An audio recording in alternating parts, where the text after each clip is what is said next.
Bismillahirrahmanirrahim. Assalamualaikum warahmatullahi wabarakatuh. Alhamdulillahirabbil alamin. Wabihi nasta'inu ala umuri dunya waddin wa ala alihi wa sahbihi ajma'in. Amma ba'du. Pertama-tama dan yang paling utama, marilah kita panjatkan puja-puji beserta syukur kita kepada Allah Subhanahu wa taala yang telah memberikan beribu-ribu nikmat kepada kita, terutama nikmat iman dan nikmat Islam. Sholawat besertakan salamnya Allah semoga tetap tercurah limpahkan kepada Habibi Habibana wa Nabiyana wa Maulana Muhammad sallallahu alaihi wasallam. Tak lupa kepada para keluarganya yang mulia, para sahabatnya yang setia, para tabiin atau tabiinnya, semoga sampai kepada kita syafaatul uzma nanti di yaumil qiyamah. Amin ya rabbal alamin.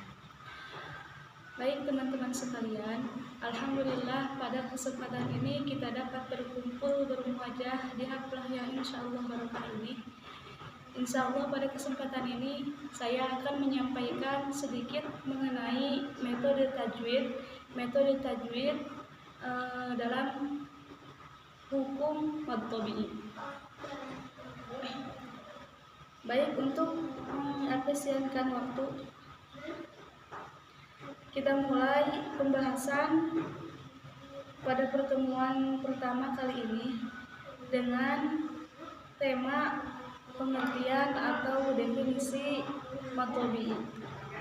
Bismillahirrahmanirrahim. Teman-teman sekalian, yang disebut mad tabi'i atau mad tabi'i yaitu merupakan salah satu dari bagian cabang atau salah satu dari bagian dari hukum mad. Nah, secara etimologi atau secara bahasa, mad tabi'i mempunyai arti alami atau biasa, yaitu tidak lebih dan juga tidak kurang, dibaca dengan dua harakat atau satu alif. Dua harakat atau satu alif yaitu dua ketukan. Dalam pembahasan ilmu tajwid, mad tabi'i sering disebut dengan istilah lain sebagai mad asli. Nah, teman-teman sekalian, bahasa lain daripada mad tabi'i sering juga disebut mad asli. Maka jangan aneh ketika ada orang yang menyebutkan mad tabi'i itu adalah mad asli, karena mad asli itu mad tabi'i juga. Tidak beda dengan mad tabi'i. Mad asli itu mad tabi'i, mad tabi'i itu mad asli. Nah, ini atau mad asli artinya adalah asal mula atau asal muasal suatu kejadian, dan ini adalah merupakan kunci utama atau kunci dasar di dalam belajar tentang hukum-hukum mad far'i. Maka dasar-dasar dari ilmu tajwid di dalamnya mencakup pada mad tabi'i. Jadi hukum-hukum dasar dari berbagai hukum mad tabi'i, hukum yang paling dasar dalam hukum ilmu tajwid yaitu mad tabi'i atau mad asli. Setelah itu teman-teman, hukum mad tabi'i ini berlaku ketika ada beberapa hukum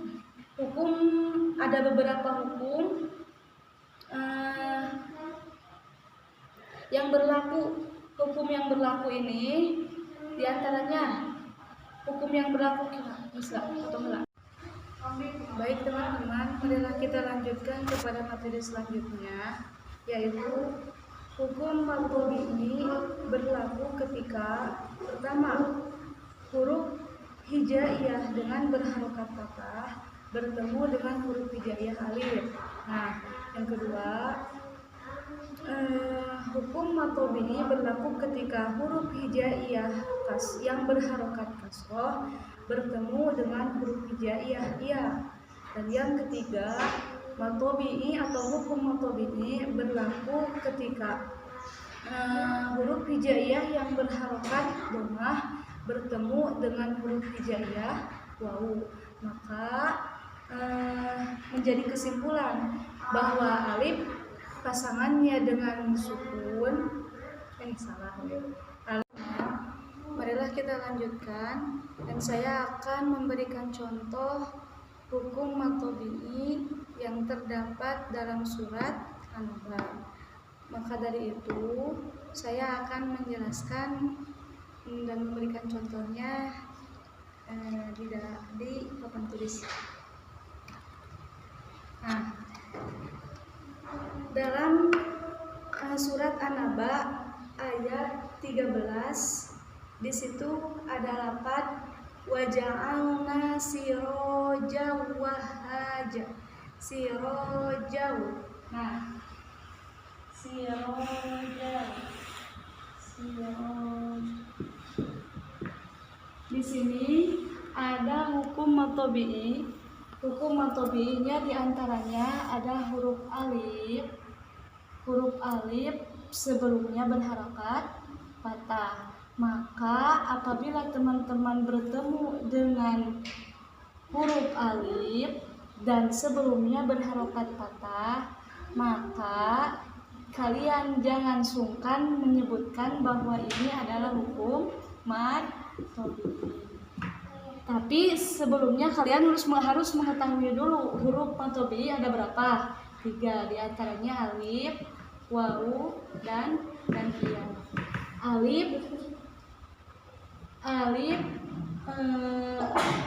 Alif sebelumnya harokat kasroh, wawu sebelumnya harokat dhammah, dan iya sebelumnya harokat kasroh. Nah, itu diantaranya contoh matobi'i huruf alif yang sebelumnya berharokat kasroh. Nah, selanjutnya kita mencari hukum matobi'i pada huruf iya. Nah, ada dalam surat An-Naba ayat 17. Di antaranya lafaz ayatnya inna yaumal fasli kana miqota. Nah, ada lafaz miqota.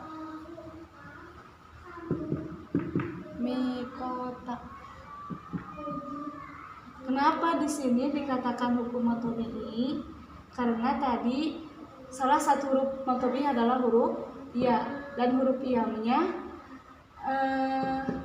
bertempat atau diam setelah harokat kasroh. Nah, maka di sini juga terbukti dalam ayat miqota atau lafaz miqota.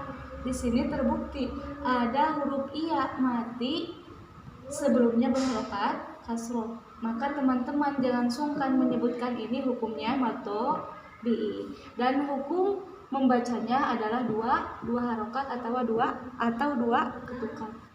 Nah, itu diantaranya hukum matobi'i dari huruf iya. Selanjutnya kita cari hukum matobi'i dari huruf wawu. Dari huruf wawu. Nah, ada dalam surat An-Naba ayat 24 lafaz la yadzuquna fiha bardaw wala syaraba. Nah, di sana ada lafaz la yadzuquna.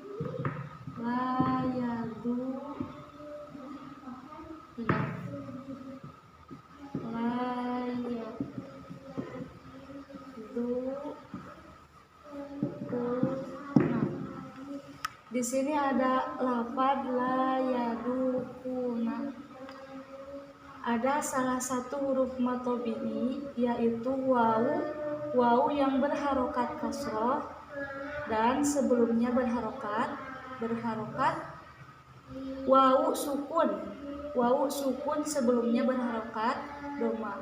Tadi juga sudah disebutkan bahwa wawu pasangannya dengan dhammah. Maka di sini terbukti lafaz la yaduku ada wawu sukun sebelumnya berharokat dhammah. Ini dinamakan matobi'i. Hukum membacanya 2 harokat atau 2 ketukan atau 1 alif.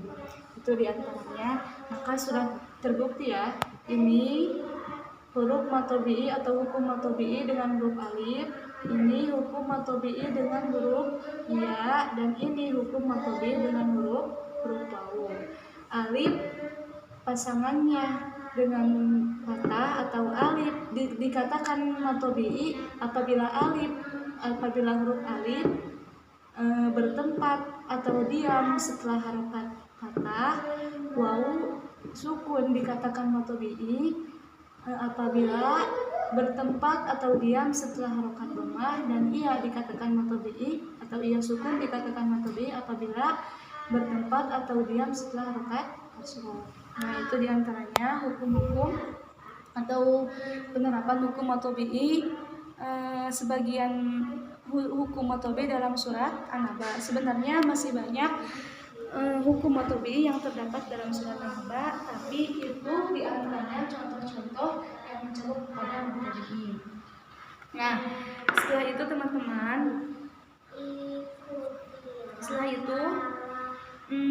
perlu juga kita ingat bahwa huruf hijaiyah yang memakai tanda baca serupa alif kecil yang terletak di atas huruf. Alif kecil yang terletak di atas huruf seperti begini. To, misalnya huruf to atau huruf lam. Di atasnya ada alif kecil atau alif yang berdiri ya. Nah, misalnya ini huruf to atau bo, di atasnya ada huruf yang berdiri, alif yang berdiri, maka ini juga dinamakan mad tabi'i atau dinamakan mad asli. Maka apabila teman-teman bertemu dengan salah satu huruf hijaiyah, lalu di atasnya ada alif kecil yang berdiri, ini juga dinamakan mad tabi'i atau mad asli. Nah, itu serta hukum pembacanya tidak jauh seperti mad tabi'i, 2 harokat atau 2 ketukan atau 1 alif. Nah, atau wawu kecil yang terletak di atas huruf, terletak di atas huruf. Semuanya itu adalah tanda baca dari mad tabi'i, dan huruf tersebut harus dibaca 2 harokat atau 2 ketukan atau 1 alif. Seperti bagaimana wawu kecil di atas huruf, seperti lahu, terus di atasnya ada wawu kecil. Di atasnya ada wawu kecil atau dhammah terbalik. Nah, ini juga dinamakan mad tabi'i atau mad asli. Hukum pembacaannya tidak jauh seperti mad tabi'i, 2 harokat atau 2 ketukan atau 1 alif. Nah, itu. Lalu perlu sekali kita ketahui bahwa hukum mad tabi'i tidaklah berlaku khusus untuk huruf hijaiyah alif ketika terjadinya pertemuan antara huruf alif dengan harakat fathah ketemu dengan huruf alif lagi, huruf alif dengan harakat kasroh ketemu dengan ya sukun, dan huruf alif dengan harakat dhammah ketemu dengan wawu sukun. Bila seperti itu, maka yang ada dalam hukum tajwid adalah mad badal. Nah, hukum mad badal ini sering sekali dianggap sebagian besar orang sebagai mad tabi'i. Nah, selain daripada mad asli juga suka disebut mad badal. Maka sebenarnya mad tabi'i, mad asli, mad badal itu juga. Namun ada bahasa sampai 3 bahasa mad tabi'i, mad badal, dan mad asli. Nah, itu diantaranya.